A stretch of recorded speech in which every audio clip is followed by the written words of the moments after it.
ரோமர் 8:14-15 மேலும் எவர்கள் தேவனுடைய ஆவியினாலே நடத்தப்படுகிறார்களோ அவர்கள் தேவனுடைய புத்திரராய் இருக்கிறார்கள்.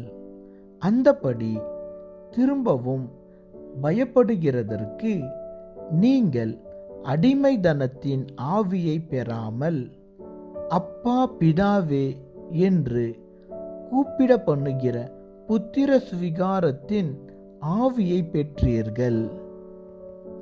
தேவனுடைய ஆவியின் வல்லமை உங்களுடைய எல்லா பிரச்சனையிலிருந்தும் உங்களை விடுதலையாக்கும்.